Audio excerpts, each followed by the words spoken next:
कर रहे हैं, डिस्प्ले भी एक्सेस कर रहा है और अभी हमारा डिस्प्ले प्राइस भी एक्सेस करेगा।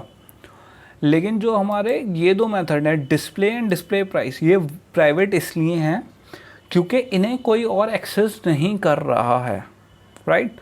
ये एक फंक्शनैलिटी डिफाइन कर रहे हैं और उसकी वैल्यू फैच करके प्रोवाइड करवा रहे हैं, इनका कोई और काम नहीं है। और ये हम क्यों देते हैं प्राइवेट वॉइड, प्राइवेट पब्लिक, इसलिए ताकि हमें सिक्योरिटी, अपने ऐप की हमें सिक्योरिटी भी प्रोवाइड करनी है, ताकि कोई और कोड जो वैल्यूज़ हैं वो कहीं और फैच ना कर सके, राइट।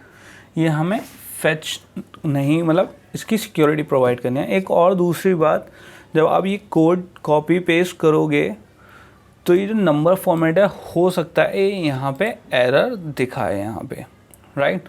तो वो उस एरर को रिमूव करने के लिए आपको क्या करना पड़ेगा, यहाँ पे इंपोर्ट, आपने देखा जैसे ही मैंने ये नंबर फॉर्मेट लिखा है, मेरी ऑटोमेटिकली यहाँ पे एक नंबर फॉर्मेट के नाम से एक नया इंपोर्ट ऐड हो गया। क्यों? क्योंकि इसको पता है कि नंबर फॉर्मेट की नंबर्स को कैसे दिखाना है, जो हमें वैल्यू डिस्प्ले करवानी है। हो सकता है आपके उसमें ये ऑटोमेटिकली ऐड ना हो, तो इसलिए अगर ना ऐड हो तो आप सिंपली इसे import java.text.number format सेमीकोलन खुद लिख सकते हैं यहाँ पे ऊपर आके। तो इससे एरर रिमूव हो जाएगी जो हमारी यहाँ नंबर फॉर्मेट पे आ रही हो पेस्ट करने के बाद, राइट। तो ये हो गया हमारा ये। अब इसमें हमें एक चीज़ और देखनी है कि अगर मैं इसे रन करूँ इस टाइम पे, राइट, यहाँ पे हमारा इंस्टॉल हो चुका है ऐप। तो क्वांटिटी पे तो ये, क्योंकि अभी हमारा यहाँ पे मैथमेटिकल फंक्शन ही लगा हुआ है, हमें यहाँ पे इससे हमने इसे फिर से कर दिया। कितने number of cup of coffee है हमारी? 2। ग्रेडल बिल्ड हो गया है। इसे हम दोबारा से इंस्टॉल करके एक्टिविटी लॉन्च करते हैं और हमने ऑर्डर कर दिया है। तो आप देख सकते हैं अब भी हमारा, हमने ऑर्डर करने के बाद भी जो हमारी वो चेंज हो रही है वैल्यू, वो किस चीज़ की चेंज हो रही है? क्वांटिटी की, राइट। प्राइस अब भी हमारा कोई चेंज नहीं हो रहा। हमें प्राइस भी कैलकुलेट करनी है कि अगर हमारी 2 कप ऑफ कॉफ़ीज़ है और एक कॉफ़ी $5 की है, तो हमें प्राइस की क्या आना चाहिए? प्राइस $10।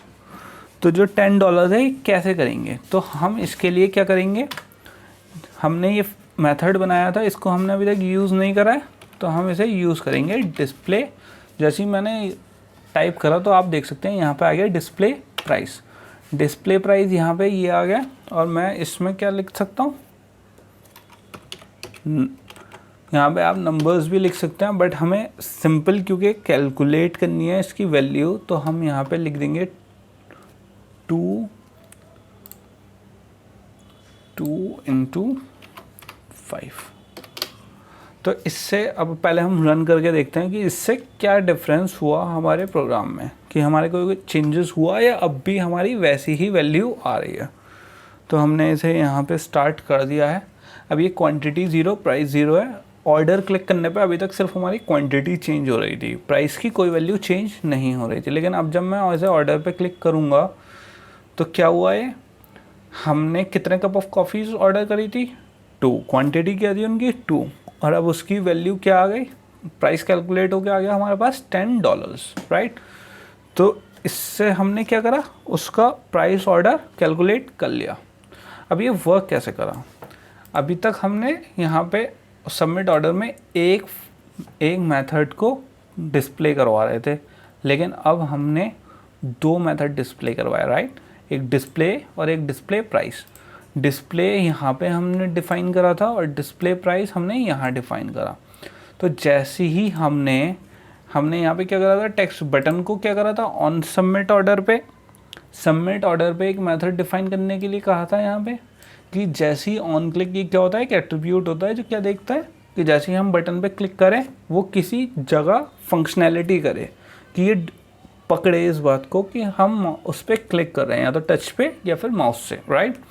तो ये कहाँ जंप करा, अगर मैं इस पर हाईलाइट करूँ, इसे सिलेक्ट करूँ अपने माउस से और इस पर Ctrl+B करूँ, तो आप देख सकते हैं ये कहाँ आया, ऑटोमेटिकली जावा फाइल में आ गया है सबमिट ऑर्डर पे। तो इसका मतलब ये जंप होके यहाँ पे आया, इसने क्या देखा कि क्या हमने दे रखा है, क्योंकि हमने व्यू की फंक्शनैलिटी दे रखी है जो हमें दिखाना है। अब क्या दिखाना है, हमें दो मेथड दिखाना है, एक डिस्प्ले और एक डिस्प्ले प्राइस। अब इसे नहीं पता कि उस डिस्प्ले में क्या हो रहा है, तो वो पता करने के लिए कि उसमें क्या हो रहा है, हमने इंडिविजुअली एक मेथड यहाँ डिफ़ाइन कर दिया है, एक यहाँ डिफ़ाइन कर दिया है।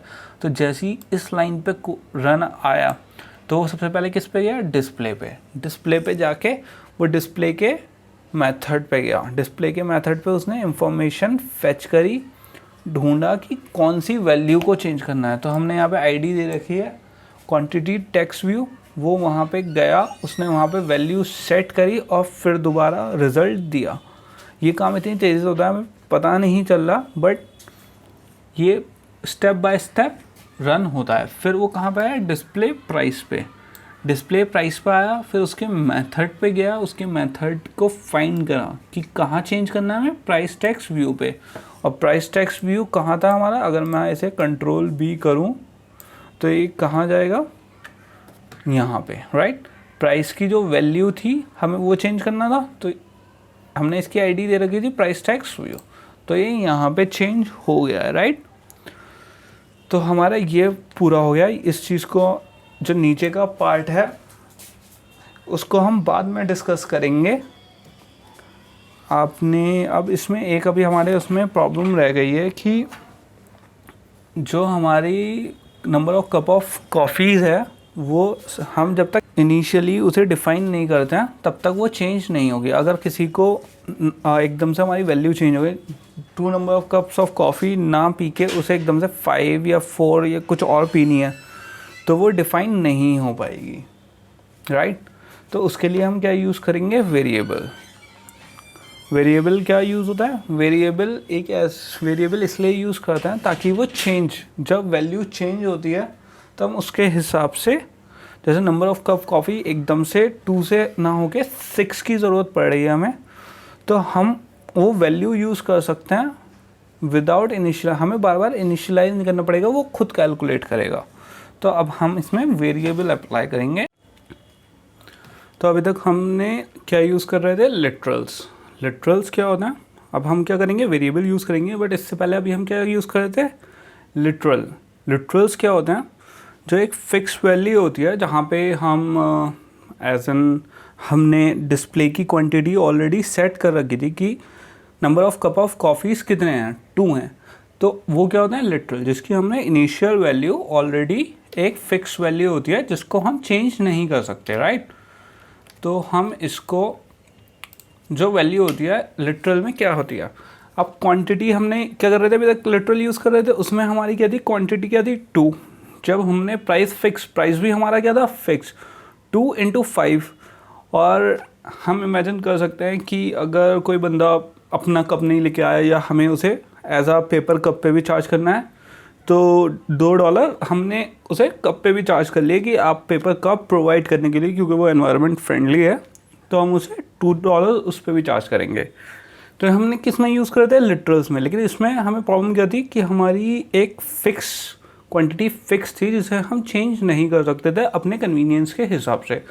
अगर मुझे क्वांटिटी में चेंज करना है तो मुझे प्राइस में भी चेंज करना पड़ेगा और कप चार्ज में भी चेंज करना पड़ेगा। आप यहाँ पे देख सकते हैं ये जो 2 है ये यहाँ पे कॉमन है। अगर हम इसे as a variable, global variable बना दें, ऐसा वेरिएबल जो अगर मैं एक जगह चेंज करूँ तो तीनों जगह चेंज हो, तो इससे हमारे क्या होगा, कोडिंग थोड़ी रोबस्ट बनेगी। रोबस्ट मीन थोड़ी कन्वीनियंट बनेगी और इसमें हमारी एरर्स होने के चांसेस कम होंगे। तो अब क्या करेंगे, हम वेरिएबल यूज़ करेंगे। तो वेरिएबल में अगर मैं एक क्वांटिटी को एक वेरिएबल असाइन कर दूं, क्वांटिटी को एक वैल्यू असाइन कर दूं नंबर ऑफ़ कॉफ़ीज़ के नाम से, ओके। मैंने नंबर ऑफ़ कॉफ़ीज़ असाइन कर दिया है इसे। तो अगर मैं क्वांटिटी ऑलरेडी एक नंबर, एक उसमें डाल दूं नंबर ऑफ़ कॉफ़ीज़ में, एक वेरिएबल में, तो आप देख सकते हैं मैंने सिंपली नंबर ऑफ़ कॉफ़ीज़ एक जगह लिखा और तीनों जगह वो एक ग्लोबल वेरिएबल की तरह काम कर रहा है। जैसे मुझे अगर मैं यहाँ पे क्वांटिटी चेंज करता हूँ तो प्राइस भी क्वांटिटी के हिसाब से चेंज हो जाएगा। मैंने एक बार लॉजिक बता दिया कि एक कप ऑफ कॉफ़ी कितने डॉलर की है, $5 की है। तो जब नंबर ऑफ़ कॉफ़ीज़ चेंज होंगे तो प्राइस भी अपने आप चेंज हो जाएगा और पेपर कप पे जो हम चार्जेस ले रहे थे वो भी अपने आप चेंज हो जाएगा। तो इससे हमें क्या बेनिफिट है, इससे हमें बेनिफिट ये है, यहाँ पे लिटरल्स में हमें इंडिविजुअल चेंज करना पड़ा था, जबकि यहाँ पे हम एक साथ चेंज कर सकते हैं। अब जैसे मैंने यहाँ पे नंबर ऑफ़ कॉफ़ीज़ क्या कर दिया, 2 कर दिया, तो क्वांटिटी अब भी हमारी क्या है, 2। अब वेरिएबल यूज़ कर रहे हैं तब भी हमारी क्वांटिटी क्या है, 2 ही है। यहाँ पे प्राइस क्या है, 2 × 5। जब मैंने यहाँ पे नंबर ऑफ़ कॉफ़ीज़ को जो वेरिएबल है इसको 2 वैल्यू असाइन कर दी है, तो इसका प्राइस अब भी वैल्यू क्या आएगी, 10 ही आएगी। लेकिन बेनिफिट क्या है, यहाँ पे हमें इंडिविजुअली तीनों क्वांटिटी में चेंज करना पड़ेगा। यहाँ पे हमें इंडिविजुअली ना चेंज करके बस एक जगह वैल्यू चेंज करते हैं तो हमें 3 डिफरेंट रिजल्ट मिल सकते हैं उससे। ओके, अगर मैं यहाँ पे क्वांटिटी 3 कर दूँ